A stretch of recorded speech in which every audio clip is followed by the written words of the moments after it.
Hello and welcome to the Comic Coach podcast with me, Em Stroud, the Comic Coach, helping you have more impact in your life, both as yourself and as leaders. And today, very excited because I get to chat and you get to meet the fabulous Fiona Lovely, or obviously I should say Doctor. How are you, lovely soul? I'm great. Thanks, Em. How are you today? I'm really good. And as all my regular listeners will know, obviously I chat to all my guests before, but I can honestly say that you have made me laugh more than anybody else so far in the podcast. Yes, winning. As you could tell, you know, we're both quite full of joy. And if you're watching this on YouTube, you will see that just behind Fiona's head is a big skeleton. Because obviously we're moving into the world of Halloween. Please, Yes. Can you tell my listeners what your actual skeleton, not that pretend one for Halloween, please can you tell them what your patient called him? Yeah. That's Boner. Obviously. Well, listen, it makes sense to me. Listen, these are obviously the logical things. These are what we always want, right? And I just love the fact that he had that impact on you. See what I've done there? Pulled it back round. So it stayed. And no doubt, and to such a point that you told me, the British comic coach, yeah, my skeleton, that's called Boner, that is. Anyway, so much joy. It Feels good. I am so grateful you're here, and obviously everybody's going to get to know about all the magic that you do, and the skeleton might be a clue, kids. Ooh, that's what I'm going to say. Now, Fiona, I always like to ask all of my guests 6 questions all around impact. Are you ready? I am. I feel like I've suddenly become the quiz show host that obviously I'm really sort of channeling at some Don't point. I get I shall a button host somewhere? No, there's no button, but I can do it. I can go bing, bing. Oh, of course there is. There's a skull. Okay, so It's when you're glittery. ready, it's a glittery skull. Ding, Again, ding. if you're not watching this on YouTube, right, so now you've got to hold it and you've got to go, ding, you're ready. Okay, right. Question number 1. She's ready with that. Who has had the greatest impact in your life? Who's going to answer first? Oh, gosh, Fiona, it's going to be you answering first. You're so good. Who's had the greatest impact in your life? Oh, many amazing people, but there is one person that stands out, and it's a bit cliche, but it's definitely my mother. And she raised me with a standard for myself as a female that was very modern, and she taught me always I needed to be independent. I needed to have my own education, my own job, my own money. And this was not all that popular a thought in the 70s and 80s and 90s, right? Women were still sometimes brought up in more traditional families. And she was also very, very motivating to me about always wanting to do better. And what's interesting is she didn't do the same thing to my brother so much, but she did it to me. So while that impact was not always soft, it was always important. I love my that. mom. Yeah. And what's your mum's name? Renata. I just, it's so fascinating asking this question and where our brains go. And I love hearing that she challenged what was going on in society. She was like, my daughter is going to know this, is going to be this, and is going to achieve that. And so, well done, Renata, because clearly she's done a very good job, because you are now surrounded by a skeleton called Boner. So, no doubt she's never... Therefore, very happy soul. So question number 2, are you ready with skeleton? Got to check you're ready. Oh, yes, ready yes, with yes. Yes. It's only you answering the questions, but I still need to, got to be ready. Okay, question number 2. What keeps you motivated in what you do? Gosh. Yes, go, Fiona. Are you sure the others might need a chance? No, you're fine. You won. I mean, we can look for them. Others? No, They're we're fine. not. It's just you and me. Yeah. Okay. Yeah, that would be weird. Yeah. And now I totally sidetracked myself. Would you ask the question again, please? Of course. What keeps you motivated in what you do? So I have a deep, deep passion for what I do, and that is work with women in the perimenopause and menopause transition. And that one kind of came out of nowhere. I didn't see that one coming, but it arrived. Actually, the women pulled me in, and I have now 20 years of doing this work. I have not lost the passion for it. If anything, I'm more passionate than I've ever been, because we are, generally speaking, unheard, misunderstood, underrepresented, even though we're 51% of the population on the planet, and there's 1 billion of us in the menopause transition. And so how could I be anything other than doing the best I could when there's so many women that need the assistance, that need the comforting, that need the support? So when I feel tired, I take care of myself for sure. But if I start to feel, oh, I don't have the right education, or I haven't been doing this long enough, or this isn't for me, or excuse me, whatever, I think about those women and I'm like, if not me, then who? So that keeps me motivated. Yeah, and I so relate to that. It's sometimes those moments where we've been challenged or we're having not our best days, which of course we all have. There's those moments where I'm like, it's really important that I go out and I remind people to find the joy, to find the laughter, to find the light, because actually that's how I can impact people, but it's also how they can then impact their worlds. Yes. And it's that thing where you just go, of course I want to do this, of course I want to share this, of course I want to do that. And there's a permission piece, I think, about allowing ourselves to do that, but also allowing ourselves to look after ourselves in the same way. Because we can't help those and we can't stay motivated if we're not looking after ourselves. And I think natural caregivers, I think sometimes that can be the thing that we have to learn. We have to learn. And question number 3, you're going to get to answer it. It's fine. You're going to get it. How do you play? I love this question. So thanks to our conversation a few weeks ago, I have a much different lens of how I play. And had you asked me this question prior to you and I having a chat for my podcast, I think I would have probably had a different answer. So anyways, let's get to it. I am a makeful person. I am crafty, as you might say. Nice. I love that British accent there. Crafty. Crafty.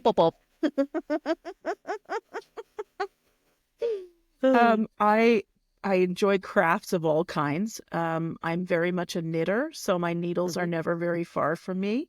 And but it's Halloween coming up, so I'm already thinking about what's going to go into my costume. I have made plenty of my costumes in my life. My mother was that way too. She didn't buy costumes for us. She made them, or she encouraged us to make our own. And so I enjoyed those pursuits for sure. But thanks to your lens on the different types of play, organize. That's one of my favorite things to do. I am an organizer, although I don't know what just happened in my desk drawer and why my adapter isn't there, but that's fine. That's fine. Even organizers, and as regular listeners will know, I've identified that there's 12 ways of play, and 2 of the ways are indeed making, and one of the ways is organizing. Now, I'm so far from being an organizer in that way of my play, but it's so brilliant when you actually go, oh yeah, that is how I play. I like moving things around and knowing where stuff is and doing, and it makes you happy, right? So I love it. I love it. Goodness, yes. Nothing makes me happier than knowing where everything is and having a spot for everything. Now, whether it has to be labeled, things can be labeled if they want to be. My room today, my clinic space, is a little more chaotic than usual because it looks like Liberace's Halloween skeleton threw up in here, but that's perfect as far as I'm concerned. And you've organized it in a perfect way with the right things that link into what you do. So very good. Very good. Absolutely. Right down to, I put the tape on the skeleton on the door in the very same place every year. Now, some might say OCD. We would say organized play. I would also say CDO, so that it's in alphabetical order. Oh my gosh, you just messed this dyslexic's mind. I was like, CDO? What's CD to do with OCD? Or are we talking doc now? Because you are one. Oh, who knew that there was so many uses of the words DOC and OCD? Yes. And then, of course, there was the OC, which was a program that I grew up watching, which is a very weird reference that I never thought I'd say. So thank you. Question number 4. Who knows how our brains work? This Yes, was it's always true. going to be right. Okay, we're now back into the questions, Okay. and we're focused. We're focused, people. She's even got the skeleton. It makes a noise. This is why we have impact, people, because we have a glittery skeleton that makes a noise. Ding, ding, ding, ding, ding. You're like, oh, wait, I Ready? have to ask the question. Yeah. Yes. What one action have you taken in the last year that has really impacted your life? Ding, ding, ding, ding, ding, ding, ding, ding. Yeah. In the last year. Okay, let's in the spring of this year, I made the decision to bring a media group in to join me with the podcast. Okay. And thanks to bringing them in, I have a number of fun opportunities that I didn't have before. I have somebody looking out for the show and, taking care of the important bits. And, for most of the time, so I'm talking about the Not Your Mother's Menopause podcast. I started in 2016. I had no idea what I was doing. For most of those years, I did it myself. And then earlier this year, I brought on an AV engineer, I brought in an assistant, I brought in an agent, and there's just a number of fun things coming of it. And my husband keeps checking in with me to make sure I'm not overwhelmed because, I am a woman. I tend to do way too much. I'm a Gen X woman. I tend to do way too much. And he just sees that it brings me such joy to be playing in this new arena. And so I know from having been on this planet for 50 some years that joy and that fun makes for impact on the other side. So that's how I choose to answer. I love that. And isn't it interesting that there's a courage that was required probably to reach out and create that team? Because obviously you've got your staff, you've got your clinic, you're seeing people, you had levels of success, but there's something different about going, you know what, I've been doing this podcast and now I'm going to go up next. And actually, as soon as we make that decision to go up to whatever it is, it just happens to be a podcast in your case. But as soon as we make that decision to go, I'm going to get some other people to bring their zones of genius in to help me do what it is that I'm called to do, suddenly magic happens, right? And I get it. This is my second podcast. I've sort of rebranded myself and things, but exactly the same thing. It's that thing of going, I need a team, I need this, I'm going to do that. And you feel different, and then different opportunities come, but it's because of that action going, I'm going to get support, right? Yes, absolutely. You understand. I was raised to be a rugged individualist, and I'm damn good at it. And there is a totally different game on the other side of saying, like you just said, I want to bring in these people and I want to bring in this team. And yeah, that feels scary. And yes, that's going to require leadership of me in a totally different way. But as you said the word magic. I mean, the things that are coming in are just so freaking fun. And it is magical. Yeah. And it's because you took that choice. You made that action. And that's the thing. And I think sometimes I wonder what it is that holds all of us back from making that decision, because we already know the things that are right for us. We know when we need help. We know when we need support. But sometimes it's that, how do I leap over that? How do I really do that? And it's when we do that and we find our way over our tricky bridge, or we find somebody that can help us build that bridge. That's when you can see there's a whole new world out there, for whatever it is that you might do. So yeah, congratulations. Thank you. Of course, details of your podcast will of course be on the show notes because it's fabulous and it's very good. Thank you. Question number, no one cares because no one's counting. I'm the most inefficient quiz person in the world. I think it's 5. We're going to be specific, people. I think it's 5. For those of you that like order, welcome. Yeah. How do you take care of yourself? Yeah, good question. I would say the makeful things are very important for that. Yeah. For sure. And if I feel overwhelmed, I give myself permission to put everything down and to pick up my needles or to read a book. I love to read. I'm a voracious reader, have been my entire life. Thanks, Mom. And I don't know what happened. She's just thrown in the word voracious, everybody, people. That's what you get. If you weren't a reader, you wouldn't be saying that word. O-R. O-R. OCD. No, different you're right. spelling. CDO. CDO, Alphabetical. yes. Voracious. AI. No, that's not. So you come back to you, Yes. and you slow everything down. Is that the key Yes. thing in order for you to reboot? Yes, I take a nap.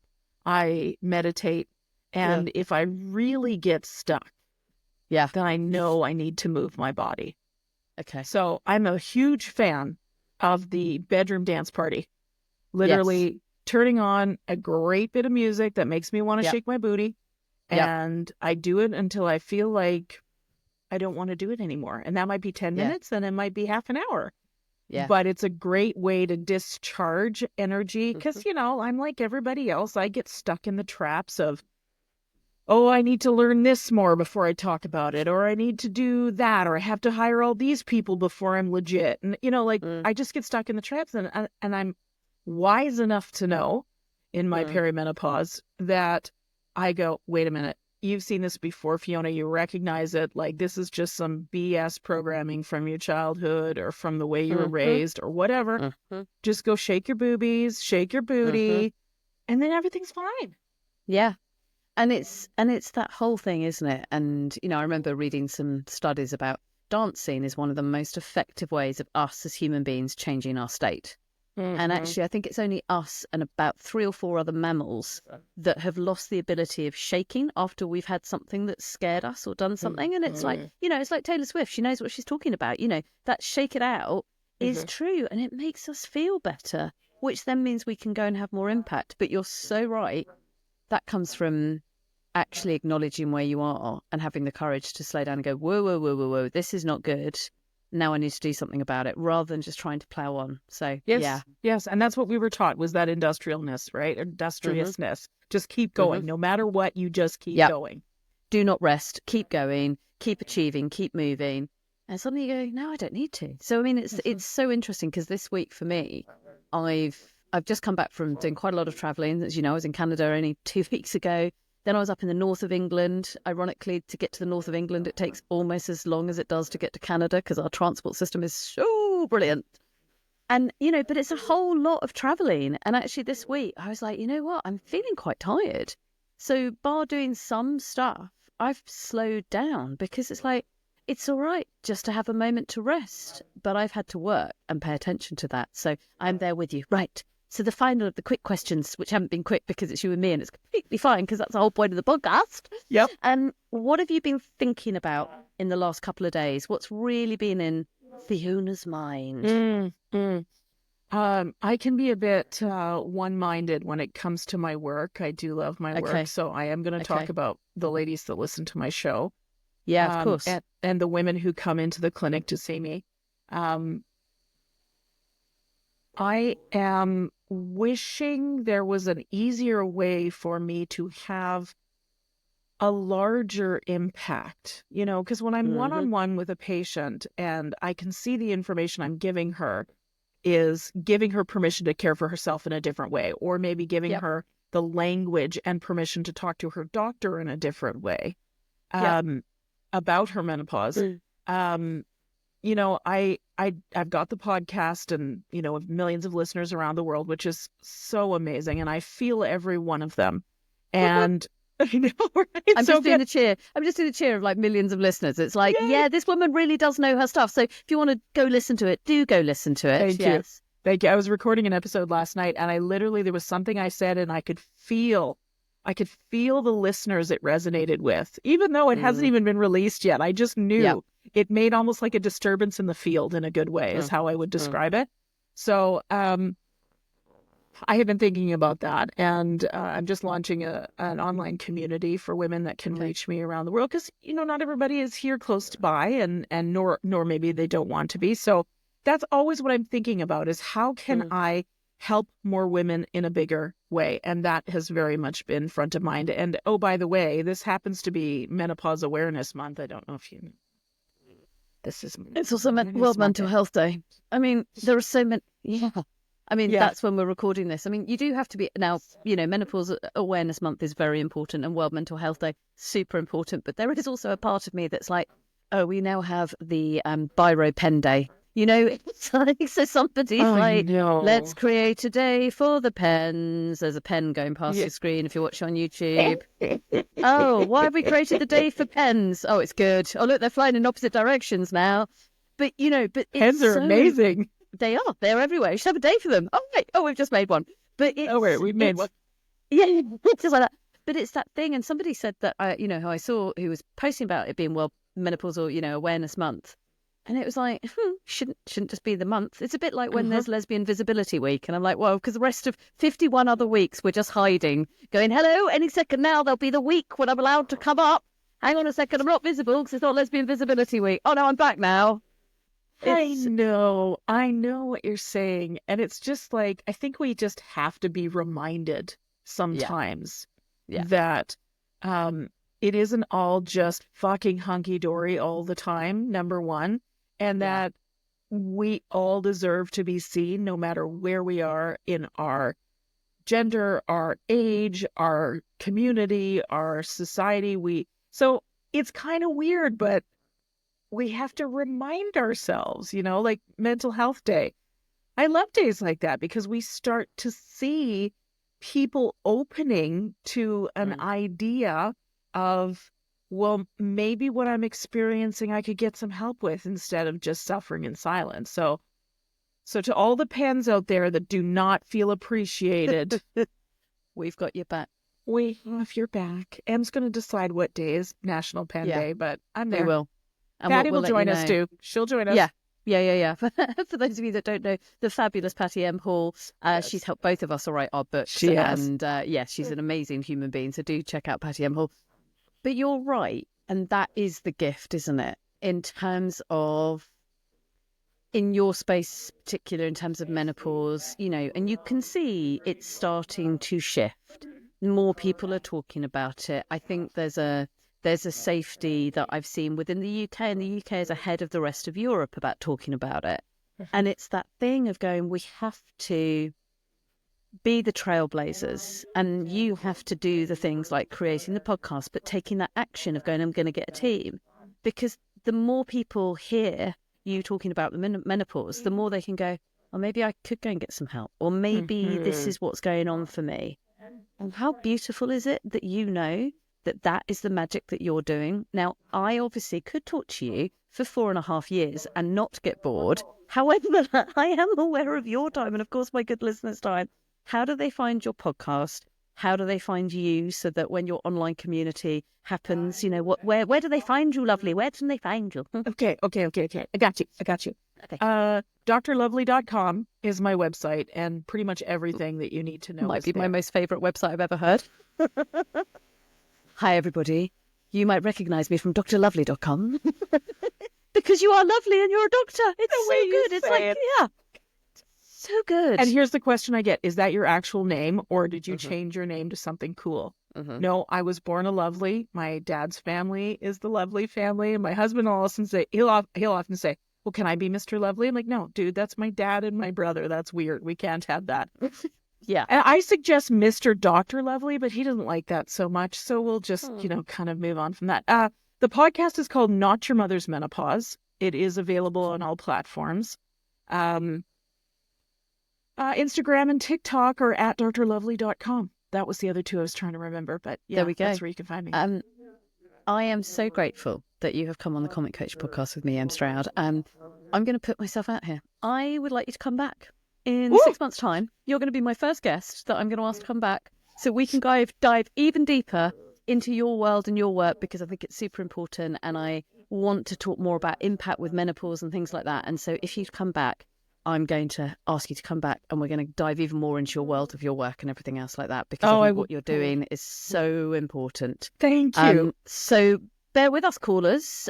This has been episode number 1 that we didn't know we were doing as episode number 1.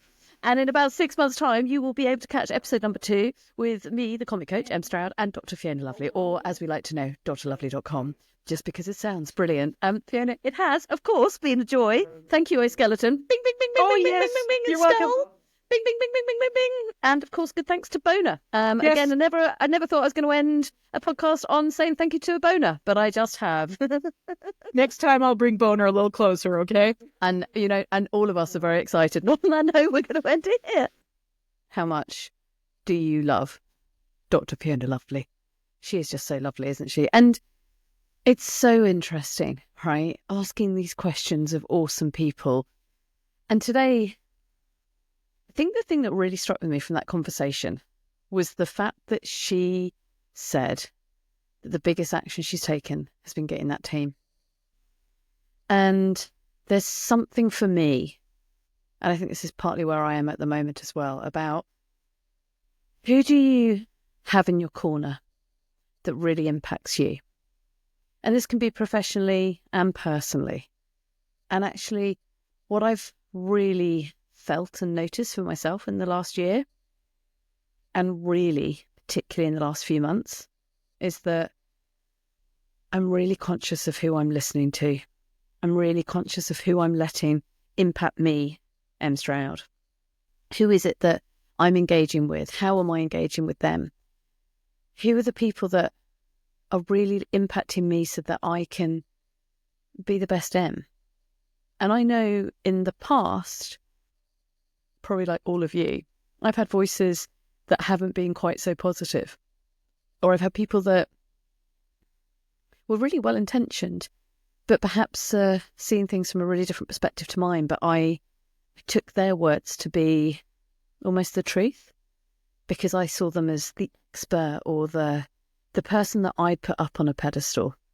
And the thing is, when it comes down to us, of course, there's people that will influence us and that will impact us. But actually, it's only ourselves that we have to live with for our whole lives.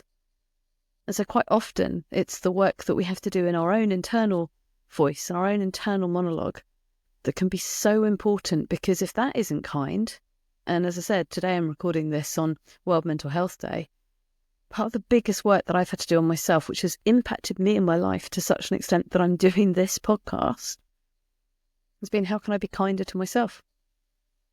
How can I shift and change those voices inside my own mind so that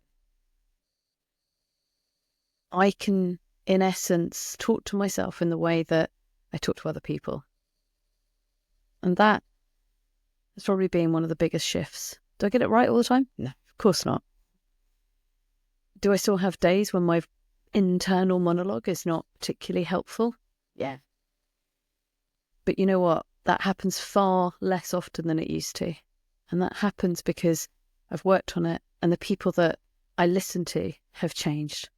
So I just wonder, as you're listening to this, just take a beat and go, who is it that you really listen to? Who is it that you let impact you, your life, your decisions? And just check in. Are they people that really, really do have your best interests at heart? And if they do, awesome, carry on. But sometimes it's really important just to ask ourselves that question. Who's in my circle? Who's in my inner circle? Who's in my next circle? Who's in my next circle? And when we do that, then we can go and live really impactful lives. There you go. There's another episode of the Comic Coach podcast with me, Em Stroud. Thank you ever so much for listening. As you know, this is my new podcast, and I'd love it if you subscribed, liked it, shared it, etc. Because the more people do that, the more I can help people have more impact in their lives. And it's got to be a good thing, right? Take good care, and I'll catch up with you next week.